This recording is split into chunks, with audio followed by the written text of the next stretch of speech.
अस्सलाम वालेकुम जी। Last video में हमने कवर किया है physical emotional and social development, concept of child development में। अब हम कवर कर रहे हैं अपना spiritual development and then intellectual development के ऊपर फोकस करेंगे।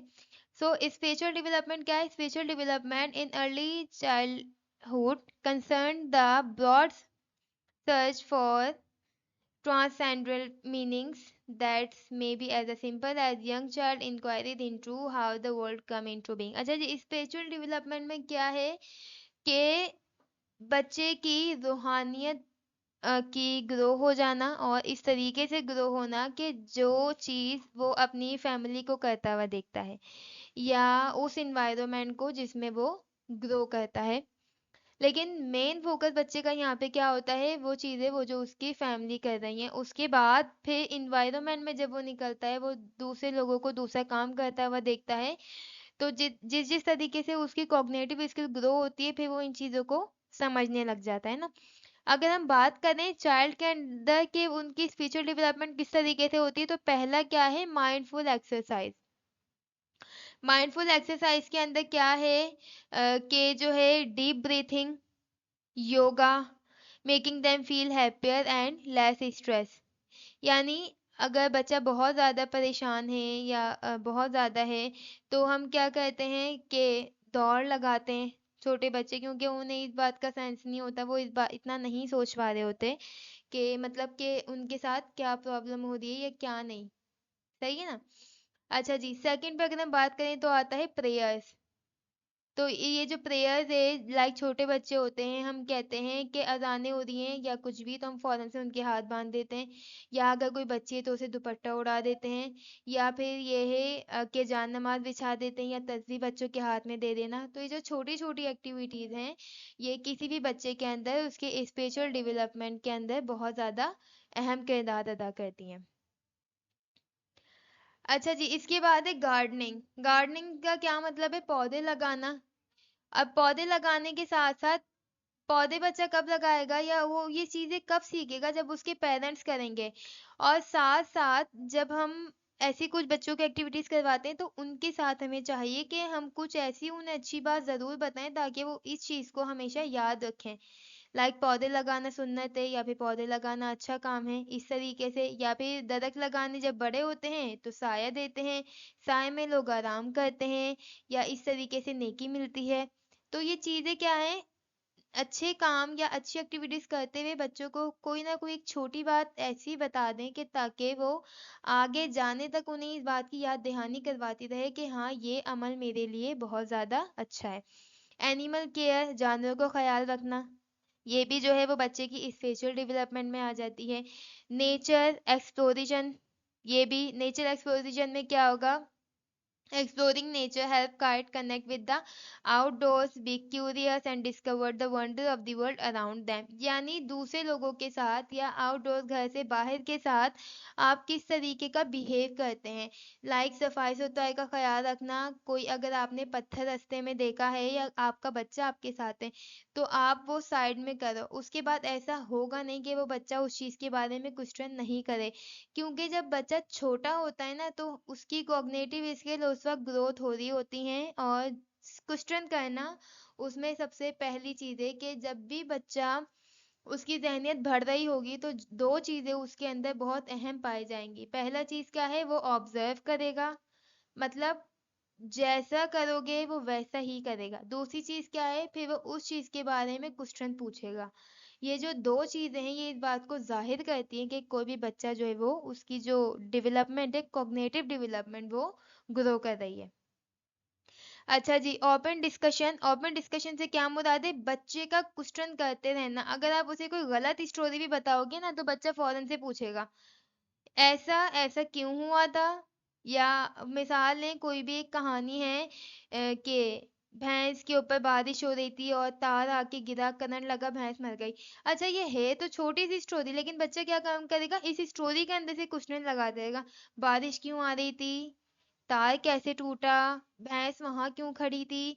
या भैंस अंदर क्यों नहीं गई? इस तरीके की। करंट लगा तो मरी क्यों? इस तरीके के। ये जो छोटे मोटे सवाल है ना, ये बच्चे की स्पिरिचुअल डेवलपमेंट के साथ साथ उसकी थिंकिंग पावर इंक्रीज करते हैं। ठीक है। और सेकेंडली बात ये कि जब भी आप देखें कि आप कोई भी चाइल्ड आपके साथ है तो हमेशा ऐसी एक्टिविटीज करें या ऐसी चीज़ों को फॉलो करें जिससे उसके अंदर कोई ना कोई अच्छी जो एक वो है ना एक अच्छा एलिमेंट पैदा हो। अच्छा जी। अब हम आ जाते हैं इंटेलेक्चुअल डेवलपमेंट में। इंटेलेक्चुअल डेवलपमेंट जो है ये 4 स्टेजेस के ऊपर है। पहला है sensory motor stage, preoperational stage, concrete operational stage and formal operational stage. The सबसे पहले हम बात करते हैं द सेंसरी मोटर स्टेज की। The period of time between birth and age of 2 during which an infant knowledge of the world is limited to his or her sensory perceptions and motor activities. Behavior are limited to simple motor response caused by sensory stimuli. अच्छा जी। Sensory motor stage जो है वो birth से लेके 2 साल तक आ जाता है, जिसके अंदर जो है वो बच्चे के अंदर जो है वो मोटर स्किल या फिर ग्रास स्किल या उसका बिहेवियर जो है वो उसकी एज के लिहाज से ग्रो करने लग जाता है। प्री ऑपरेशनल स्टेज की जो एज है वो 2 to 6 ईयर है इनके दरमियान, जिसके अंदर जो है वो बच्चा मुकम्मल तौर पे लैंग्वेज बोलने लग जाता है। जबकि सेंसरी मोटर स्टेज में जो भी चाइल्ड है वो अपना सारा काम जो है वो इशारों के जरिए से करता है। ठीक है ना, इशारों मुकम्मल तौर पे नहीं बोलता। पानी पीना है उसका इशारा, या अगर उसे भूख लगे तो बच्चा रोने लग जाएगा। ठीक है ना, इस तरीके से। जबकि प्री ऑपरेशन स्टेज में क्या है, ये 2 से लेके 6 ईयर तक की एज है जिसमें बच्चे की मुकम्मल तौर के ऊपर लैंग्वेज जो है वो ग्रो होने लग जाती है या फिर वो लैंग्वेज बोलने लग जाता है ना। अच्छा, अब हम बात करें concrete operational stage. The period between ages 7 से 11 तक का ये होता है कंक्रीट। इसके अंदर बच्चे की अंडरस्टैंडिंग और जो है मेंटल ऑपरेशंस जो हैं वो बहुत ज़्यादा जल्दी जल्दी से ग्रो करने लगते हैं। बच्चा सोचने लग जाता है, चीज़ों की कंक्रीटनेस की तरफ चला जाता है। अच्छा, फॉर्मल ऑपरेशन स्टेज में पीरियड बिटवीन एज 12 से और उससे आगे जितनी भी हमारी जब तक इंसान है तो ये फॉर्मल ऑपरेशन स्टेज जो है वो उसका चलता जाता है, जिसमें वो कंक्रीट के बजाय एब्स्ट्रैक्ट चीज़ों के ऊपर जो है वो फोकस करने लग जाता है। स्किल जिसके अंदर उसकी logical thought, deductive reasoning, systematic planning and emerges during this stage. ये तमाम जो चीज़ें हैं यानी हायर ऑर्डर थिंकिंग लेवल जो है कॉग्निटिव का, वो इस वाली हमारी स्टेज के अंदर ग्रो होने लग जाते किसी भी चाइल्ड में। अगर हम इसकी बात करें एग्जाम्पल्स की तो इसके अंदर observe, explore, manipulate, listen, make prediction, reflect, identify characteristics of objects and event, classify items, experiment, make connection and past experience, use different strategies to solve problem, ask question। वक्त के साथ साथ उसके अंदर ये तमाम चीज़ें जो हैं ये ग्रो करती हैं, लेकिन उनकी एज वाइज। अगर बच्चा जो सेकंड हमने स्टेज पढ़ी है, यहाँ पे थर्ड स्टेज है हमारी द कंक्रीट ऑपरेशन स्टेज। इसके अंदर जो है वो बच्चा हमेशा कंक्रीट चीज़ों को देख के कुछ ना कुछ उसका सॉल्यूशन निकालेगा। जबकि फॉर्मल ऑपरेशन स्टेज में बच्चा एब्स्ट्रैक्ट के ऊपर चला जाएगा। अगर कंक्रीट में आप बच्चों को देखें, अगर आपके पास 2 गिलास हैं, एक की वेट बहुत ज्यादा है, यानी एक चौड़ा है और एक लंबा है। जितना पानी चौड़े आपके गिलास में या गोल गिलास में, अगर आप वो पानी लंबे गिलास में डालेंगे और फिर आप बच्चे से पूछेंगे ज्यादा पानी किसमें, तो वो लंबे वाले की तरफ इशारा करेगा। ये जो लंबा गिलास है इसके अंदर ज्यादा पानी है, क्योंकि उसमें बच्चे के अंदर ये कॉन्सेप्ट नहीं रहता कि इन दोनों का एरिया सेम है, क्योंकि जितना पानी इतना था उसमें उतना आ गया। ठीक है, तो ये कंक्रीट के ऊपर। लेकिन अगर हम फॉर्मल ऑपरेशन स्टेज की बात करें तो बच्चा यहाँ पे इस चीज को एज एन एब्स्ट्रैक्ट पे सोचेगा कि नहीं, इन दोनों का एरिया सेम है, क्योंकि पानी बाहर नहीं गिरा, इसका क्या मतलब है, दोनों का एरिया सेम है और दोनों में सेम पानी आया, दोनों गिलास एक दूसरे के इक्वल है। लेकिन फर्क क्या है कि उनकी शेप का फर्क है।